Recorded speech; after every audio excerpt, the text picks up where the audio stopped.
I had to change the inner tube on my rear bike tyre a month or so ago, and I did notice at the time, because I don't know whether I put it back together quite right, but I have noticed recently that the wheel is quite wobbly. I don't know how well you can see that. Let's just try.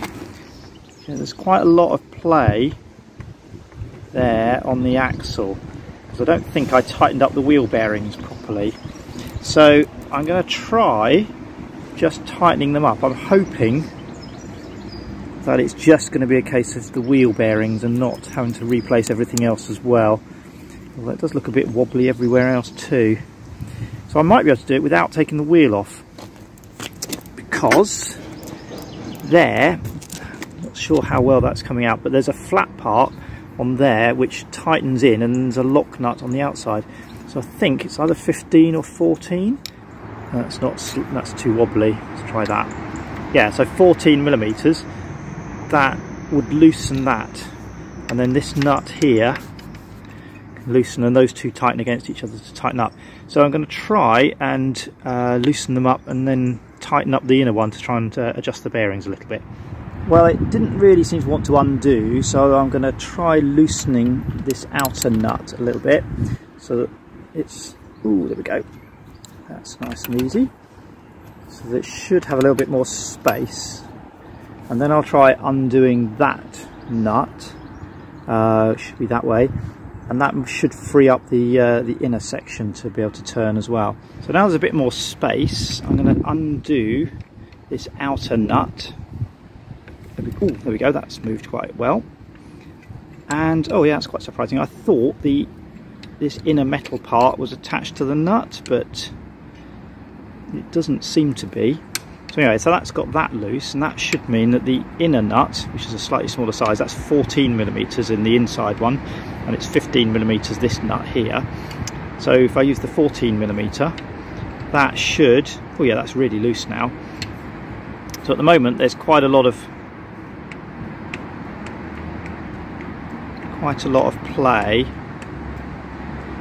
If I twist the wheel on its axle, there we go, there's quite a lot of gap there. So if I tighten this nut up until it's pressing against the bearings, I should start to feel some resistance at some point. And if I stop there and then slacken, see this, oh there we go, just feeling a little bit of resistance there. So if I'm going to stop there and then slacken it off a tiny bit, there we go, that should give a decent, well, just enough of a play that they need. And that's completely rigid now. So it still turns quite happily. So there's no scratching or anything. But there's no side-to-side play on the axle. I'm just going to tighten it up a tiny bit more, just so that I can feel that it's just a tiny bit more, so that it has a feel there of,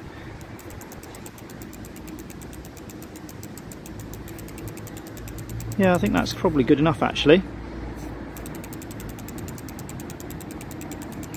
That's going right. So I now have to lock that nut in position at that point and tighten the other one up against it, so this stays in position and this one tightens up against it, and that will lock the inner nut in position. Okay, just had a little interruption because the pest controller turned up, because we'd reported a wasp's nest. You can see they're going up inside the guttering, or underneath the guttering through that hole, and they're also going in underneath the tiles there. So we just came along and sprayed them. But while we were here, I noticed that there was another colony just up there. So you can see where they're trying to go in and out there. But he's sprayed some kind of powder or whatever it is that kills them. So we get rid of that colony of wasps there too. So we're not very keen on wasps, or at least not wasps inside the house and wasps near the bees. They can go somewhere in the woods and keep themselves to themselves, but just not near us.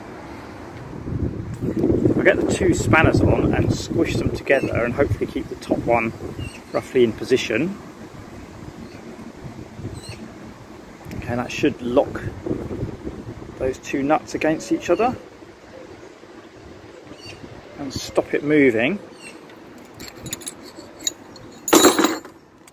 Okay, and now if I try and twist it on its, so there's no movement in there,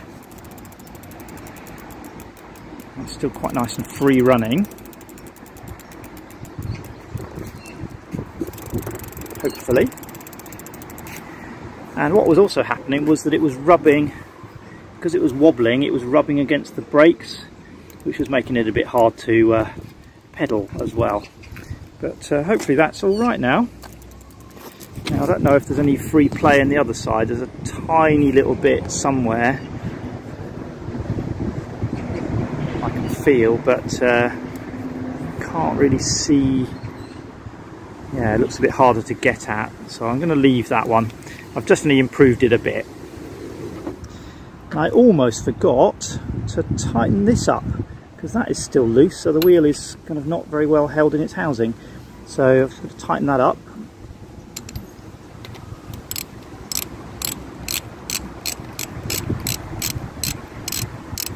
So that's tight. Just make sure it's in the right position. Well, I didn't actually loosen the other side, did I? So I don't think it's moved. So let's just tighten that up where that is.